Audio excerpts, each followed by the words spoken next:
Di sini itu susah untuk cari kerja karena meskipun ada banyak banget lowongan pekerjaan, tapi hai guys, selamat datang di channel YouTube aku.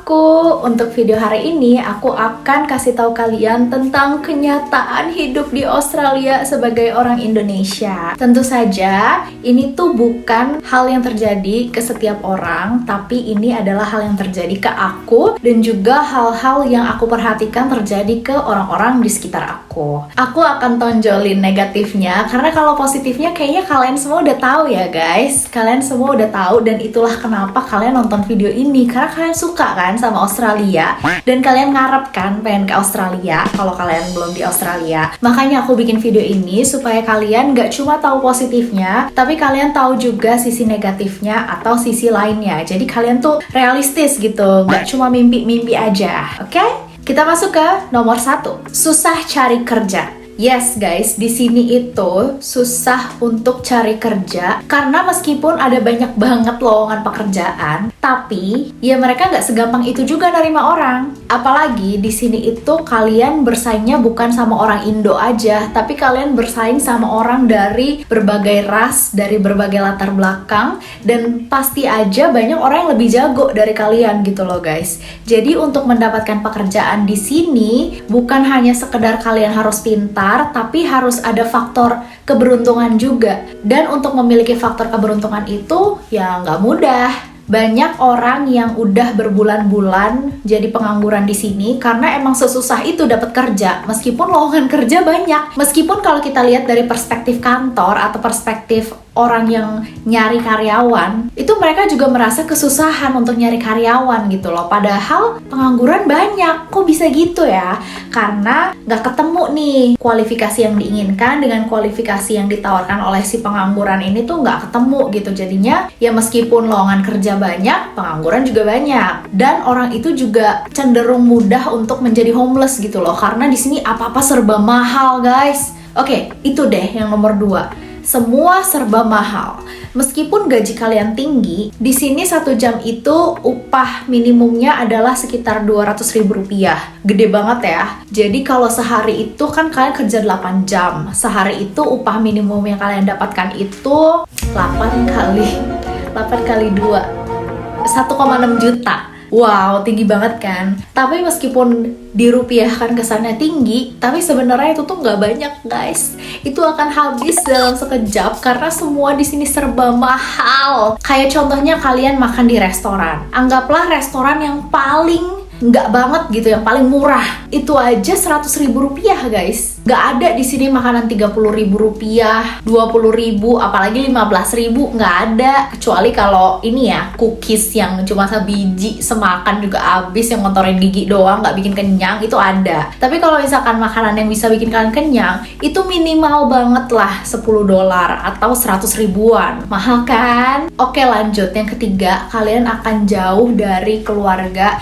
dan teman, alias di sini kalian harus survive sendirian dan kalian harus bisa berdamai dengan kesendirian. Kecuali kalau kalian pindah ke sini sama suami atau istri kalian ya, atau sama teman gitu misalkan janjian. Tapi kalau misalkan kalian kesini sendirian, kalian pasti kesepian guys. Karena kayak aku bilang tadi, di sini itu nggak semuanya orang Indonesia. Ada orang dari berbagai latar belakang, berbagai negara, berbagai ras, berbagai budaya. Jadi untuk cari teman yang relate atau untuk cari teman yang nyambung itu akan lebih susah daripada ketika kalian di Indonesia. Karena misalnya ya, kalian berhayal gitu, aduh pengen nanti ke Australia temenannya sama bule aja gitu kan. Ya itu boleh, berharap itu boleh ya guys. Cuman ketika kalian di sini dan misalkan kalian pengen ketemu si bule itu, belum tentu mereka mau temenan sama kalian karena belum tentu kalian bisa nyambung kalau ngobrol sama mereka. Karena humor mereka sama humor kita itu mungkin beda. Apa yang menurut mereka seru, menurut kita nggak seru. Apa yang menurut mereka lucu, menurut kita nggak lucu. Jadinya ketika kita ngobrol, itu tuh nggak nyambung gitu loh guys. Kecuali kalau kalian bener-bener friendly dan outgoing banget, ya mungkin akan lebih mudah untuk kalian untuk mendapatkan teman. Tapi kalau kalian gak friendly, kalau kalian pasif, atau kalau kalian gak gampang beradaptasi, kalian pasti akan kesepian di sini. Lanjut yang keempat, di sini itu ada banyak juga orang Indonesia guys, meskipun orangnya kesebar-sebar ya, nggak di satu daerah doang. Terus misalkan kalian mau temenan sama orang Indo nih, lagi-lagi belum tentu cocok guys. Udah gitu, kalian harus pinter-pinter ngefilter cara kalian berteman sama orang-orang di sini, baik itu orang Indo maupun orang luar. Karena kalau kalian nggak bisa ngefilter, kalian nanti bisa salah pergaulan guys. Salah pergaulan tuh bukan maksudnya kalian clubbing atau minum-minum, bukan kayak gitu ya.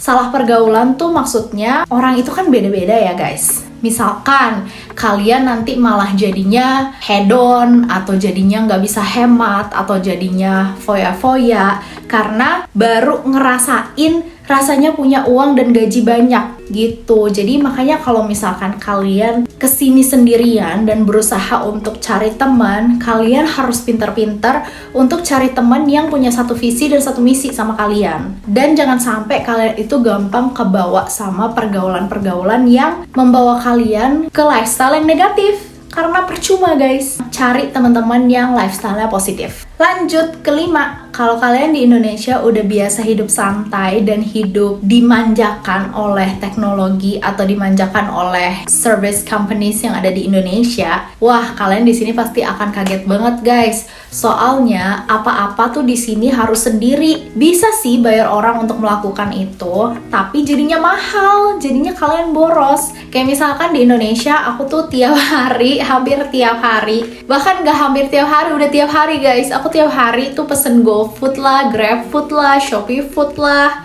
Karena aku males masak di Indo guys. Di sini sebenarnya bisa juga aku pesen UberFood atau DoorDash atau apa ya, adalah perusahaan lain gitu. Cuma kalau aku ngikutin apa yang aku mau, jadinya boros. Sedangkan kalau di Indo, meskipun iya sih boros juga ya di Indo, cuma harganya kan lebih murah. Jadi istilahnya tuh tabunganku masih ada lah gitu loh, masih masuk budget lah gitu. Sedangkan kalau di sini, kalau aku seboros itu, yang ada aku nggak bisa nabung guys. Jadinya di sini aku setiap hari masak. Ya tetap sih kadang-kadang UberFood juga ya guys, tidak hilang keinginan-keinginan untuk santai itu. Tapi ya gitu, jadi berkurang drastis. Aku jadi produktif banget di sini guys. Terus misalkan kalian suka pakai GoClean, wah kalau di sini siap-siap kalian bersihin rumah sendiri guys. Atau misalkan kalian hobi belanja online, kalau di Indo kan enak ya, ada gratis ongkir, promo 11-11, 12-12. Di sini ada juga sih diskon, ada juga promo, ada juga free ongkir. Tapi ya itu, kalau dibandingkan sama gaji yang kita dapat, ya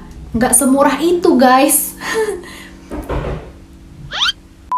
Makanya itu guys, kalian harus pinter-pinter dalam mengatur keuangan kalian ketika kalian di sini. Jangan sampai kalian tuh jadi kayak OKB gitu loh guys, baru ngerasain uang terus langsung boros. Pasti kalian jadi nggak ada tabungan kalau kehidupan kalian kayak gitu guys. Oke guys, segini dulu aja video aku untuk hari ini. Terima kasih udah nonton. Jangan lupa subscribe ya. Dadah!